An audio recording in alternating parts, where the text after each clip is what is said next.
Good to see you this Monday morning. It's a lovely crisp day, really. I mean, a good day for walking around campus.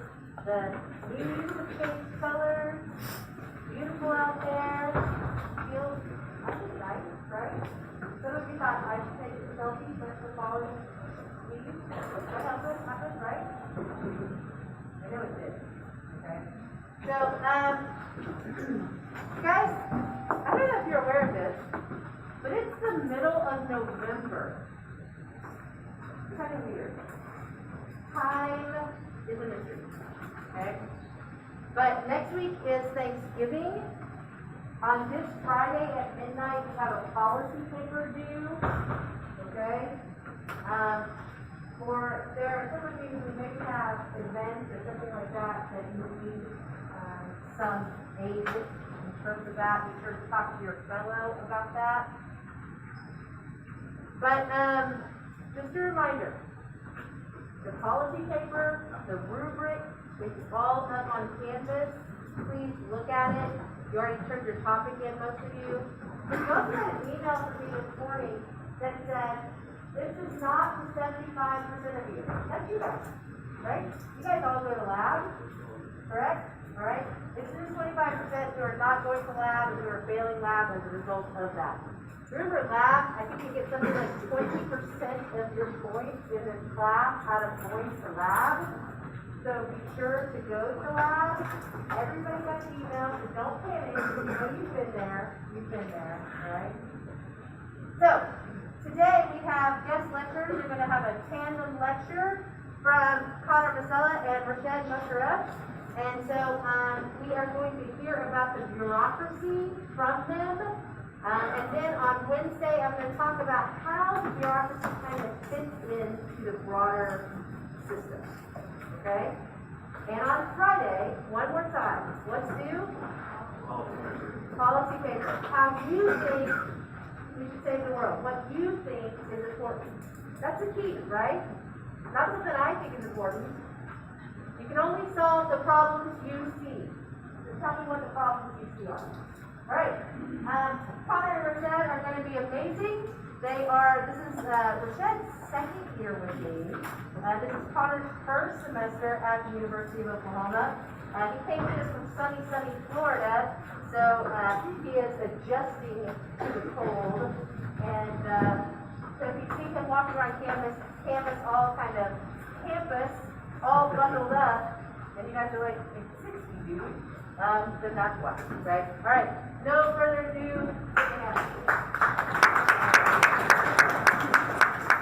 All right. Oh, cool. People can hear me. All right. So without further ado, we'll get started. We have a quick video from Hitchhiker's Guide to the Galaxy. We're gonna play. Let's see if I can start this.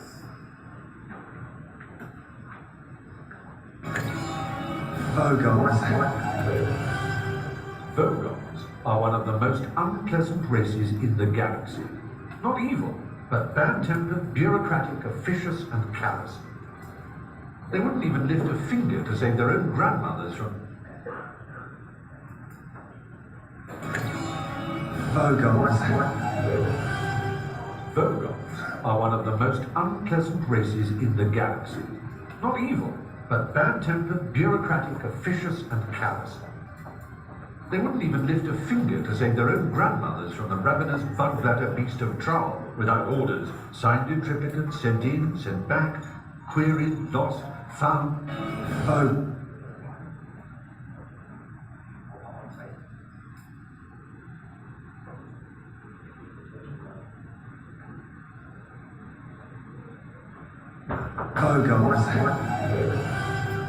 Vogons are one of the most unpleasant races in the galaxy. Not evil, but bad-tempered, bureaucratic, officious, and callous.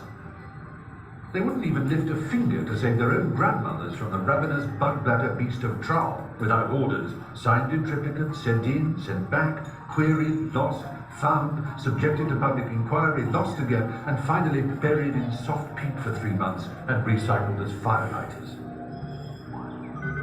Hi, I've come about to release a prisoner. Prisoner release form! There we go. Oh, finding the president. Oh no, she's not eligible for release at this time. Okay, right. Look, this is the president. Oh. Okay, see, there? Mm-hmm. He says now the whole kidnapping business was just a horrible misunderstanding. Oh yeah. She didn't mean anything by it. He's ordering you to let her go. But this isn't a presidential release of prisoner form. Those are blue. Oh, Austin. Okay, alright, just hold that. Okay, wait. That's blue, right. I'm not a journalist. Just hanging out. Okay, this is Patricia McMillan. Patricia McMillan. Okay.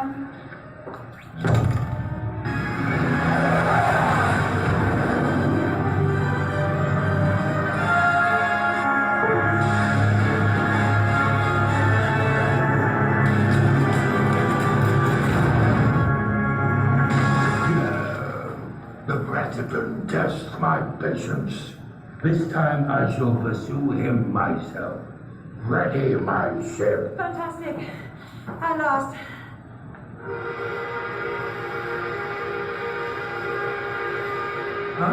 That's 1 hour for lunch, everybody. I think I'll have soup today. Alright, anyone ever seen that movie? Classic. Before we go to the next slide, does anyone have a rough definition of what a bureaucracy is? Anyone? Yes. The system of,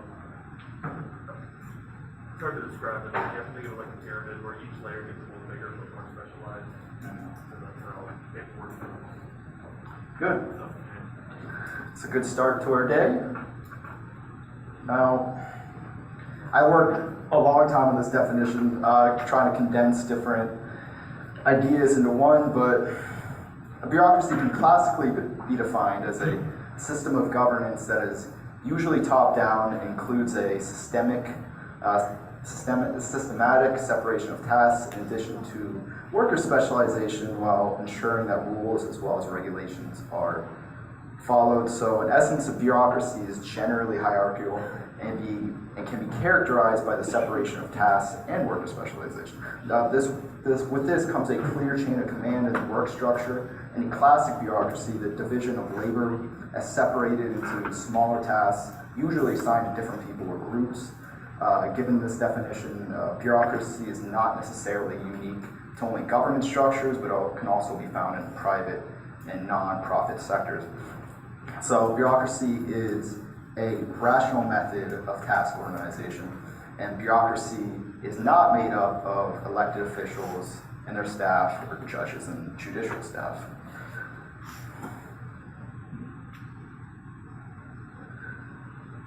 Now, what does a bureaucrat do? A bureaucrat has many roles, and this will be touched on later by Rashid. However, the broad base of the bureaucrat ranges, but is not limited to writing regulations, implementing policies, managing paperwork, administrating various arms of the government, policy analysis, and through policy analysis, there's ways that policy can actually be influenced through that. Modern society hinges on the effective functioning of government to provide public goods while also enhancing the quality of life for its people, but also attempting to stimulate economic growth. Generally speaking, the more that society begins to expand, the more important that bureaucratic management and functionality becomes. This is also made prevalent as the more that the need for bureaucratic management grows, the more of a need for better public administration becomes. Public administration, if those of you who don't know, is both a field of study, but also a practice that incorporates the implementation of public policy and various management practices in terms of government structures, bureaucracy, and so on.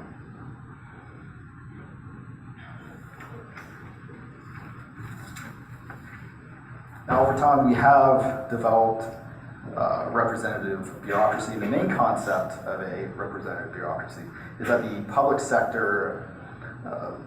sector workforce should be demographically diverse and be a reflection to the public it aims to serve. The theory of representative bureaucracy generally suggests that when bureaucrats exercise discretionary authority, their decisions are a function in part of the attitudes, values, and beliefs that they have formed on the basis of their social background. There's theoretically two different ways that a representative bureaucracy can be represented, one through passive representation, one through active representation. Passive representation can generally be defined as when an organization includes individuals from specified groups, such as racial or ethnic minorities, and women within its ranks. Thus, a bureaucracy can then only be passive to the extent that it employs minorities and women and diversity and numbers of appropriation to the society that it's in. Active representation implies that bureaucrats will act either consciously or unconsciously to see that the interests of individuals who share their group identities are not overlooked when policy-relevant decisions are made. Active representation occurs. It's theorized because bureaucrats share core values, attitudes, and beliefs with the social groups from which they are drawn. Now, some important historical evolutions of bureaucracy have happened throughout our time, many actually, but here are a couple key elements of our bureaucratic history. One being the Patron System, also known as the Spoiler System. It generally be defined as a hiring and promotion system based on political affiliations rather than merit or competence. To get a little bit further into it, when a candidate of a political party was to win an election, the newly elected official has the right to choose a number of persons to various positions of the government. This is the basis of the patronage system, otherwise known again as the spoiler system. In essence, the government positions would be given on the basis of political support, opposed to merit, and opposed to objective merit, basically. Now, this would last through the majority of the 19th century, and it would last really up until the Pendleton Civil Service Act in 1883. The Pendleton Civil Service Act was signed and established in 1883. The act made it so that jobs were to now be rewarded on the basis of merit. Government employees would also have to undergo competitive examinations dependent on what the position was. One of the important pieces of this act was to prohibit the firing or demoting of employees for political reasons. To note, the Civil Service Commission was also established to enforce this act. To move on, the merit principle. This started forming right after the Pendleton Civil Service Act. The merit principle would be established over time and would encompass a number of important guidelines. For one, the federal workforce was to be run efficiently and effectively. To do this, recruitment would be from qualified individuals. All employees as well as applicants were to receive fair, in addition to equitable treatment regardless of political affiliation, race, religion, etc. Employees were also to be retained only through adequate performance, and employees were, however, to receive adequate training for their jobs, which is a big thing that came over time. Moving on, the Hatch Act, another important historical piece of our evolution of bureaucracy.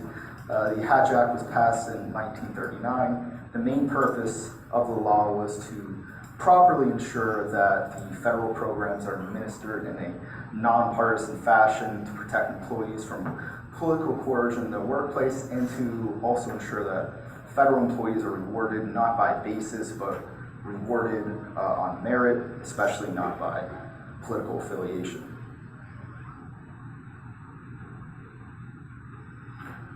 Now, does anyone know who Max Weber is? Yes. I see a hand in the back. Who was he? You had your hand up? Yeah. Yes. Yeah, it's a famous sociologist, German, in fact. Max Weber is known for many things, but mostly known for his thoughts on capitalism and most importantly, bureaucracy. In some circles of public administration, some colleagues may defer on this, but he's known in some circles of public administration as the father of bureaucracy and the father of the bureaucratic model, and what we would, in the US, mostly use in the 20th century. Weber believed that bureaucracy was not only the best way of setting up an organization, either public or private, but the most efficient. In Weber's principles of bureaucracy, the ideal of equality is played with the division of labor and is outlined for each employee. And here are the 6 main points that Weber goes through in his classic bureaucratic model.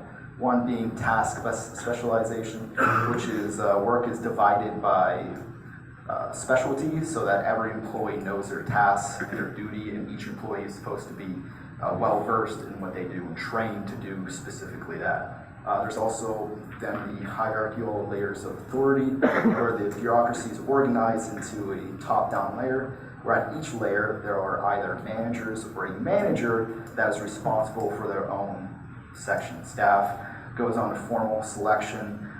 This kind of goes back to what we were saying earlier, where all employees are to be selected based in their technical skills and their competencies. Again, merit system, principles of merit. And going on, rules and requirements. One of the main staples of bureaucracy is that it's very rules heavy. As we saw in the video that played earlier, while the protagonists are escaping, the bad guys had a lunch whistle, and that's their lunchtime. They have to go to their lunch. It's something that's very important to them, and they follow rules, requirements, and regulations.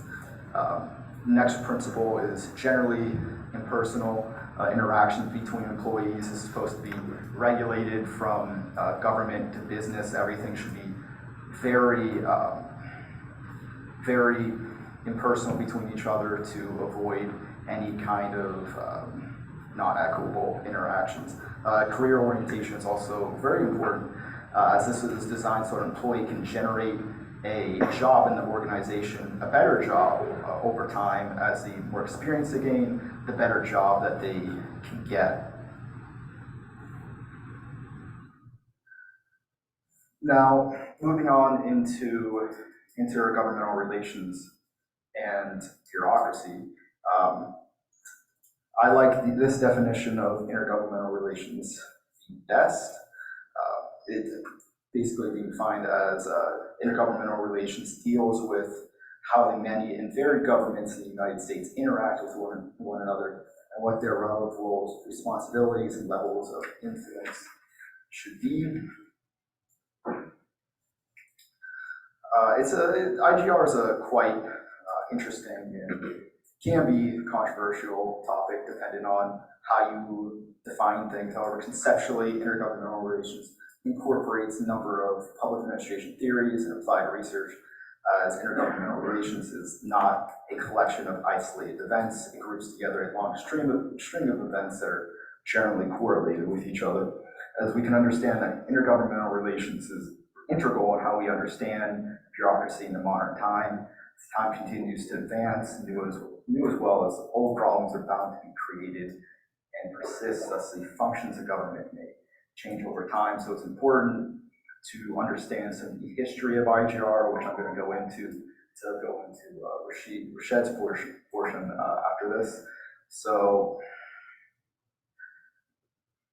there are, for the purpose of this lecture, I like Agranov's 4 eras of intergovernmental relations. It's not perfect by any stretch. Traditionally, this is where some debate is. Some will say that there's 7. But for the purposes of this, I think it's a lot simpler to go with 4. And we could start with the first era being law and politics. This came about in the formation of the Constitution and the creation of the nation state. At this period would last through a good chunk of the 19th century. During this time, state governments began to incorporate municipal and other local authorities into their legal systems, which along with counties then became integral to state government systems. Moreover, during this era, the administrative typology was mostly hierarchical and focused within specific jurisdictions and operated substantially independent of other units. Second era, very loosely known, as Agronom puts it, as the welfare state. Independency was pushed to its limits throughout the 19th century as railways, roads, and canals were created en masse, thus contributed to an increase in industrialization. This increase ushered in this second era. In essence, the core idea during this era was that the improvement of the state was the improvement of the whole society. Moreover, in the late 19th century, there was some good developments on the national level, such as the U.S. Supreme Court began establishing several doctrines that expanded national authority while limiting state power, and this ultimately culminated in broadening the range of the national government supremacy of the state. Good example is the 14th Amendment. Now in the third era, also loosely known as government partnerships, included an increase in integration of NGOs. We saw this towards the middle to end of the 20th century, where NGOs and the work in government became increasingly more apparent and happened more often. At this point, contracting to third parties in government began to be second nature, as when NGOs became part of the public intergovernmental apparatus, along with federal, state, and local governments. By the 1960s and 1970s, the tools of government, particularly grants, loans, loan guarantees, and more, had become more prominent. We started contracting out more for those things more than ever. So government started becoming government for hire. So that term started to come about. And the last era, before I give the mic to Rashad, is loosely known as collaborative networking. This began to emerge towards the end of the 20th century and has persisted throughout the 21st century. Public agencies have begun collaborating for the purposes of exchanging information, enhancing one another's capabilities, to smooth service interactions to solve policy and program problems. Networks of local government, business associations, and economic development agents have also worked among themselves at the community level for some 4 or 5, roughly, decades. And these entities have had extensive links with higher level governments in order to secure support to promote local economies. Lastly, what makes this different is opposing entities often force us to sit in rooms with each other to work out their problems, because now more than ever, collaborative networking is very important to try to work out what in public administration we call as wicked problems, complicated problems that have grown over time. So, I'll give the microphone. Thank you. And attendance is live. Okay, so thank you, Connor. Okay, before I starting my lecture, I have a question for you. So, do you guys interact with any kind of bureaucracy in your life so far? Anyone? If so, you can raise your hand. Okay, very low. So, how many of you have driver license? Actually, all of you, if you have driver license, that means all of you interact with the bureaucrats. So now I am going to start my lecture about a part of the bureaucracy, that is street level bureaucracy. So in our daily life, we actually interact mainly with the street level bureaucracy. So who are the street level bureaucrats? Public service workers who interact directly with the citizen in the course of their jobs and who have substantial discretion in the execution of their work are called street level bureaucrats. So this is the code definition of street level bureaucrats. So what actually differentiates street level bureaucrats from the other bureaucrats? There are two main things: nature of their interaction and their discretionary power. So what do I mean by nature of interaction? By nature of interaction, I'm indicating that in street level bureaucrats, they actually directly interact with the citizen. But other bureaucrats, they didn't actually directly interact with the people. And also another thing about the street level bureaucrats is that they have the discretionary power. So when they execute any government policy, sometimes they interpret things, they execute the things in their own way. They have some kind of discretion when they're executing the policies. That is one of the main differentiating factor of the street level bureaucrats from the others. So the examples are the police officers, social workers, public school teachers. So why street level bureaucrats are important? So one of the main factor they are important is that we are actually always interacting with the street level bureaucrats. So whatever impact we have from the bureaucracy, most of them come from the street level bureaucrats. And another important thing is that they have the discretionary power, so they can actually twist the administrative policy in their own way. So sometimes that has impact on our life. So it is important to understand them. And also, our trust on government actually built through the work of the street level bureaucrats. As we are getting services from them directly, so our trust on government mainly depends on their performance. So, job condition of street level bureaucrats.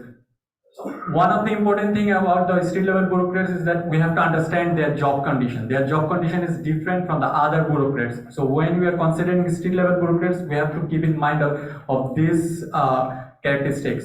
First one is inadequate resource relative to job asked to perform. So one of the key concerns for the street level bureaucrats is that they always they always have little resources to perform their job. So when we are complaining about the street level bureaucrats and their performance, we have to keep in mind that they have a little resources to perform their works. Most of the time they have to do a lot of things with short resources. These resources mean time resources, that can actually be physical resources, things like that. Second thing is that increasing demand of service. So according to the demand law, whenever street level bureaucrats actually performing well, in that time the demand of that service increases proportionately. And government doesn't actually increase the manpower and resources in the street level bureaucrats according to the demand. So there is a discrepancy according to the between the demand and their resources. Third one is agency goals are sometimes vague, ambiguous, and conflicting. One of the things is that when top level bureaucrats or policymakers make a policy, they make sometimes they make vague and conflicting policy goals. So when they have to street level bureaucrats have to implement that specific policy in the street level, that creates a problem. So if for example we can take the COVID an example. So sometimes we can see that from the federal government is saying that all of the federal employees need vaccine by this January, right? But some of the state governments are denying that. So there is a confusion among what is actually going to be the mandate for the street level bureaucrats. Are they going to take the vaccine or not going to take the vaccine? Because they are getting two different information from two different sources and all two are valid. So how they are going to negotiate there? So this kind of conflicting goals actually create a hindrance to the job performance of the street level bureaucrats. Number 4 is performance orientation towards goal achievement are tough to achieve. Sometimes street level bureaucrats only judged based on their performance. They are not judged based on their resources and how they are performing based on their resources. They are only judged based on the result. So that is actually demotivating for the street level bureaucrats. Because if you don't give them the enough resources and you ask them the highest performance, and if they cannot deliver that and you are penalize them, that actually demotivating for them. And number 5, non-voluntary client group, because clients are most of the time not from bureaucratic reference group. So the thing is that when street level bureaucrats has to interact with their clients, citizens or other organizations, who are client of the government. In that time, if there is no specific reference how to deal with them, that is create a problem for district level bureaucrats and their performance. So there are three types of street level bureaucrats. We can, based on their job motivation, we can take three kinds of street level bureaucrats. They are the indifferent, the enforcer, and the caregiver. So who are the indifferent? The indifferent street level bureaucrats are those who didn't give any kind of thought about the demand of the clients. They just go to the office 9 to 5. They don't thought about the clients. And what is the example? We saw the video, right?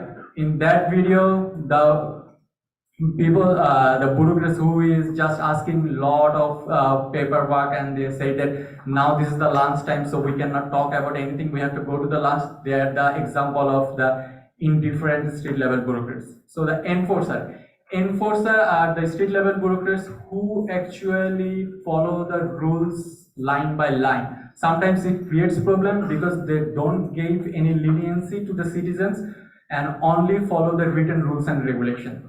And the third one is the caregiver. This kind of street level bureaucrats actually consider every case differently. They thought that every case is separate and every case has their own merit. So we have to treat every case differently. One of the interesting thing about this typology is that you cannot find any street level bureaucrats in one category, because probably in one cases one street level bureaucrats can act as indifferent, in another case he or she may act as an enforcer, in another case he or she may act as a caregiver. From the academic sources we can see that most of the street level bureaucrats, when they start their job, they start as a caregiver. But with the job demand and the job pressure and the demotivation from the work situation, that leads them to the enforcer or the indifferent typology of street level bureaucrats. So now we came to the collaborative government. This is a new form of governance in the public administration, and for last 20 to 30 years, it is one of the core directing policy of the US government, especially after the Gore Commission of 1992, when US government take the policy to incorporate the other institutions, other non-government institutions in the governing policy. In that time, mainly collaborative governance get its popularity. So what is collaborative government? A government arrangement where one or more public agencies directly engage non-state stakeholders in a collective decision-making process that is formal, consensus-oriented, and deliberative, and that aims to make implement public policy or manage programs or assets. So there are few things here. If you look into the definition, you can see that first thing they are saying that non-state state stakeholders. So before the collaborative government, most of the time when we are talking about the government activities, we are only talking about the public agencies. But in the collaborative government, we are now acknowledging that to do the public works in a better way, we need to include the non-state stakeholders. So another important thing is that collective decision making. In the previous cases, when we include the non-state stakeholder in the government process, we just take them as an advisory role. But now we are saying that in the collaborative governance, that we have to give them the active power to make decision, and that decision should be consensus oriented. So how collaborative governance works? So this is a simple procedure how collaborative governance works. The first thing is that collaborative governance should be started from the public agency. No non-state actor can actually start the collaborative governance program. So it should be some government agencies that start the collaborative governance program from their aspect. Second one is the non-state actors participate in the collaborative process. That is the one of the must thing in the collaborative governance. We have to include the non-state actors. So what are the non-state actors? So suppose we are talking about the EPA. So if we are talking about the EPA, then if they are introducing some kind of collaborative governance process in the EPA, then they are probably taking some NGOs who are working on the environment. They are talking about some think tanks, those are working on the environment. So they will going to include all of these non-state actors in the decision-making process. The third one is all the actors participate in decision-making process, not only act as a mere consultant. That is important. So you cannot just include the non-state actor as only advisory role. You have to give them active participation. That means their decision should be mattered in the decision-making process. Number 4, collaboration process is formally organized and bound by some predetermined rules and regulations. So that is one of the important things, that is when you are studying a collaborative governance process, there should be some kind of written rules and regulation before starting the process. So once the process is started, so no one can complain that there is a foul play. So that means we have to fair play rules and regulation before starting the process. Number 5, decision-making process is consensus based. You already know that. So every decision has to take based on the consensus all of the actors. Number 6, public policy and public management is the focal point of the collaborative governance. So main focal point of the collaborative governance is the public policy and public management. That means how the policy is going to make in the top level and how that policy is going to be executed in the later part. So another important topic that is new to the public administration literature and we should know about it, that is new public service. So what is new public service? So before going to the new public service, I have to give you some background about the history of theoretical public administration. So we have traditional public administration, new public administration, new public management, new public governance, and now new public service. So before new public service, every other school of thought of public administration is actually mainly focused on the efficiency principle. They were saying that our main goal should be how to achieve efficiency. And those school of thoughts actually mainly differs among themselves based on how they can achieve the efficiency, not what their goal is. But in the new public service, they are saying that we should not only focus on efficiency, we should bring the human factor in the public administration. We should consider the humans. We should consider the employees. That means the bureaucrats who are working in the bureaucracy. If the bureaucrats are demotivated, we cannot give the citizen better services. So actually we are not going to get the efficiency. So it is better to bring them in. So what is their core value? Their core value is democracy, citizenship, and service. They are saying that we have to integrate democracy, citizenship, and service in the public administration principle. The thing is that in earlier public administration literature, they also said talk about the democracy, citizenship, and service. But one of the problem is that they were always considered as the secondary values, not the primary values. And new public service brings them as a top layer values. Okay. So there is a poll question. So what is your feelings about bureaucracy from your interaction? Angry, frustrated, and content. If you guys give the answer, I will go into the next slide because that is related with the answer of the slide.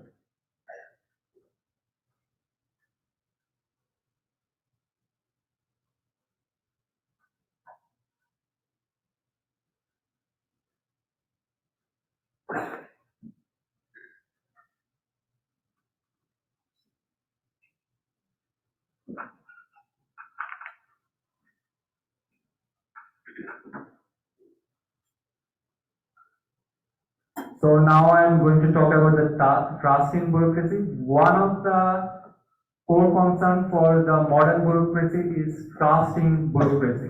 We always see that people are dissatisfied with the bureaucracy. They are complaining about the bureaucracy. So what is the situation? In this data from Pew Research Center, we can see that from 97 to 2020, the situation is more or less same. People are mostly frustrated with the bureaucracy, and there are very few number of people, they are basically content with the bureaucracy. So what is the problem here? Why people is angry with the bureaucracy, frustrated at the bureaucracy? What is the reasons? We have to ask. So one of the core thing about the trust in bureaucracy is that the performance of the bureaucracy. Bureaucracy is not performing well. They cannot deliver the goods they should have delivered. But are they only responsible for that reason? No. The thing is that bureaucracy only execute the policy that is handed to them.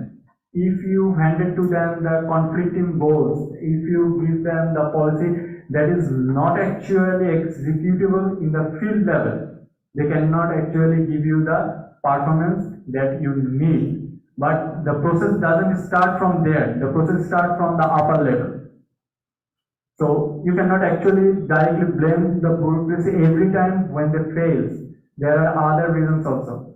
So one other important thing about the bureaucracy is that we always say that we need, especially for last 40 years, from the Reagan era, from now, we always say that we need a limited government. We need small government. We always try to cut the budget allocation of the bureaucracy. And when the time comes, we demand them the higher performance without any kind of proper resources. That is one of the other major reasons bureaucracy is failing. So the poll result is that from your answer, 10% of you are angry with the bureaucracy, 74% of you are frustrated with the bureaucracy, and 31% is content with the bureaucracy. So the frustrated result is consistent with the national data, but now I am seeing that more people are content with the bureaucracy here and less people are angry with the bureaucracy. Probably this lecture, the number will be changed more. So that is all from my side. Do you have any question? I love the bureaucracy. Thank you all. I'm taking a minute. Where did it? You just be here twice. Just be here. Just do it twice. Huh? Oh, we did it earlier. Yeah. Okay. That's right. Professor, we had no chance. Yeah. Real quickly, reminder, we have a paper due on Friday, right? And remember, we want to know what you think the problem